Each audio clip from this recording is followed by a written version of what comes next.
नमस्कार, मैं हूं संजय शर्मा। आप देख रहे हैं 4 PM news network. Bharatiya Janata party के ग्रह कुछ ठीक नहीं चल रहे हैं। मैंने पहले भी कहा था, कुछ कुछ तो लोचा है। प्रधानमंत्री जी का कार्यक्रम था, भव्य कार्यक्रम था अलीगढ़ में।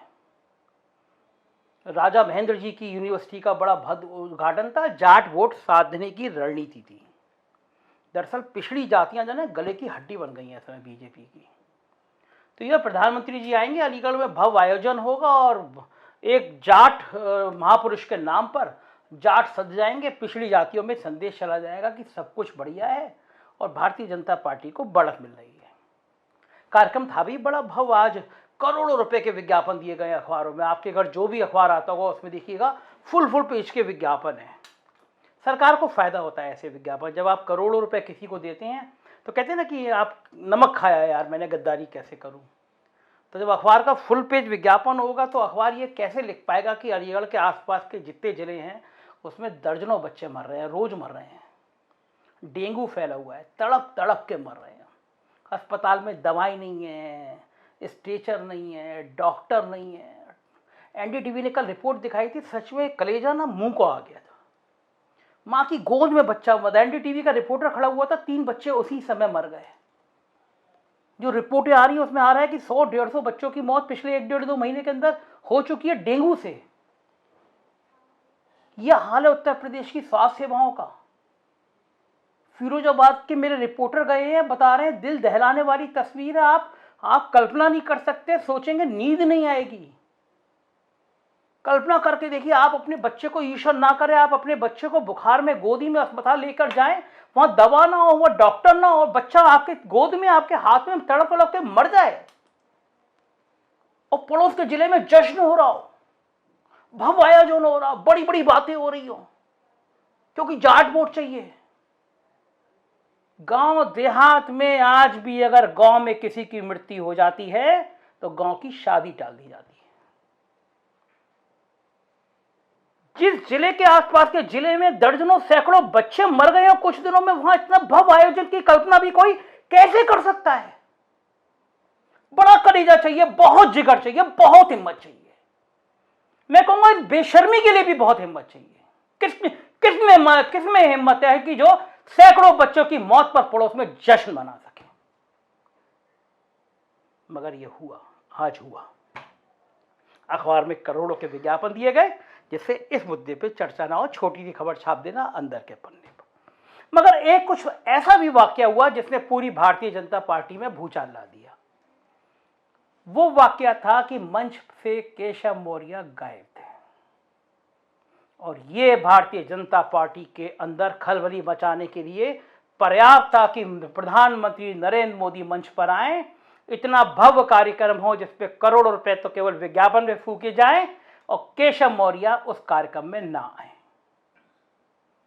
केशव मौर्य की बगावत कोई नया विषय नहीं है। उत्तर प्रदेश के मौजूदा मुख्यमंत्री और केशव मौर्य के बीच में जो 36 के आंकड़े चल रहे हैं उसने यूपी दरबार से लेकर दिल्ली दरबार तक तहलका मचा रखा है। सब जानते हैं केशव मौर्य नाराज है, लेकिन ये नाराजगी इस सीमा तक बढ़ जाएगी कि प्रधानमंत्री का कार्यक्रम होगा और केशव मौर्य नहीं जाएंगे। मैंने मालूम करने की कोशिश करी कि केशव जी स्वस्थ तो हैं। मुझे लगा इसके अलावा कोई ताकत ही नहीं है, कोई चारा ही नहीं है, कोई विकल्प ही नहीं है कि केशव मौर्य जी स्वस्थ हो और ना जाएं। मैंने कहा ये परम पिता परमेश्वर ध्यान रखिएगा, स्वस्थ हो भगवान करे। मैंने मालूम किया केशव जी कहाँ हैं, ठीक है। पता चला वो रायबरेली के कार्यक्रमों में व्यस्त है, रायबरेली गए हुए हैं। अब इसके बाद मुझे कुछ कहानी बताने को आपको जरूरत है। भारतीय जनता पार्टी का शिखर पुरुष नरेंद्र मोदी प्रधानमंत्री अलीगढ़ में आए, भव्य आयोजन हो, पिछड़ी जाति को लुभाने के लिए आयोजन, और केशव मौर्य गायब हो। मान लिया कि रायबरेली के कार्यक्रम पहले लगे होते, हालांकि प्रधानमंत्री का आज आने का कार्यक्रम अब से नहीं, महीने भर पहले से तय था कि आज प्रधानमंत्री अलीगढ़ आएंगे, तो रायबरेली के कार्यक्रम टाले जा सकते थे। जब आपको 20 दिन पहले पता होता है कि आपकी पार्टी का सर्वा आ रहा है तो रायबरेली के कार्यक्रमों का ऐसी कोई इमरजेंसी वाला कार्यक्रम नहीं था। कुछ जगह शिलान्यास थे, कुछ कार्यकर्ताओं से बैठक थी, तो वो टाले जा सकते थे। मगर मुझे लगता है केशव मौर्य ने संकेत दे दिया आज पूरी भारतीय जनता पार्टी को कि वो झुकने को, वो दबने को अब तैयार नहीं है। भारतीय जनता पार्टी की जंग अब उस मोड़ पर पहुंच गई है जिसमें दोनों सेनापति झुकने को तैयार नहीं है, ना योगी आदित्यनाथ और ना केशव मौर्य। दोनों के राजनीतिक जीवन का सवाल है, दोनों के राजनीतिक अस्मिता का सवाल है और दोनों के राजनीतिक भविष्य का सवाल है। अगर उत्तर प्रदेश के चुनाव में योगी आदित्यनाथ को चेहरा नहीं बनाती है भारतीय जनता पार्टी, तो यह तय है कि उत्तर प्रदेश के मुख्यमंत्री अगले मुख्यमंत्री योगी आदित्यनाथ नहीं होंगे, भली भारतीय जनता पार्टी के विधायक जीत कर आ जाए। और अगर उत्तर प्रदेश में चुनाव में योगी आदित्यनाथ को मुख्यमंत्री का चेहरा बनाती है भारतीय जनता पार्टी, तो फिर कुछ भी हो जाए, केशव मौर्य के राजनीतिक भविष्य पर, या मैं कहूं राजनीतिक वनवास पर मोहर लग जाएगी, क्योंकि पिछले 4.25 साल में योगी कैंप ने केशव मौर्य को निपटाने में कोई कसर नहीं छोड़ी। शुरुआत उस दिन से हो गई थी जब योगी आदित्यनाथ ने मुख्यमंत्री की कुर्सी संभाली थी। शास्त्री भवन, जिसको मुख्यमंत्री का दफ्तर कहा जाता है, मुख्यमंत्री वहां बैठते हैं तो जो दूसरा कक्ष जिसको मायावती ने अपने कैबिनेट सेक्रेटरी शशांक शेखर सिंह के लिए सजवाया था, आलीशान कमरा है, मैं गया उन कमरों में, आलीशान कमरा है, और उसके बाहर केशव मौर्य की नेम प्लेट लग गई थी। मुख्यमंत्री ने शपथ ली और मुख्यमंत्री के चमचे अफसरों ने कहा कि अरे हजूर, यहां केशव मौर्य बैठ गए तो पैरेलल सत्ता खड़ी हो जाएगी। केशव मौर्य की नेम प्लेट उखाड़ के फेंक दी गई। केशव मौर्य के उसके बाद जो उत्पीड़न शुरू हुआ, उतना उत्पीड़न तो विपक्ष के किसी नेता का भी नहीं हुआ।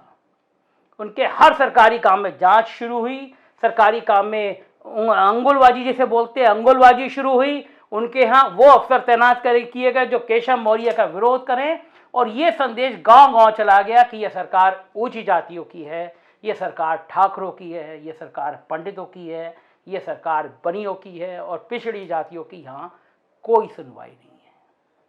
पिछले दिनों अभी 15 दिन भी पहले केशव मौर्य ने कहा उत्तर प्रदेश में 55% पिछड़ी जातियों की उपेक्षा करके सरकार बनाना संभव नहीं है।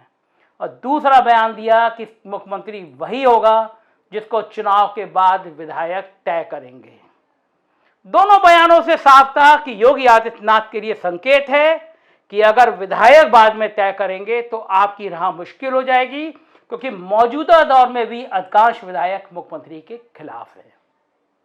इसका नमूना तब हुआ था जब विधानसभा में 150 से ज्यादा विधायक अपनी ही सरकार के खिलाफ धरने में बैठ गए थे।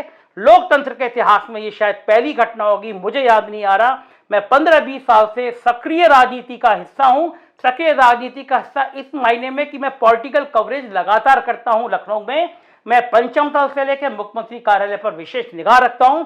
मुझे याद नहीं आ रहा ऐसा वाक्य कभी हुआ हो कि अपनी पार्टी के 150 विधायक बगावत पर उतर आए हो।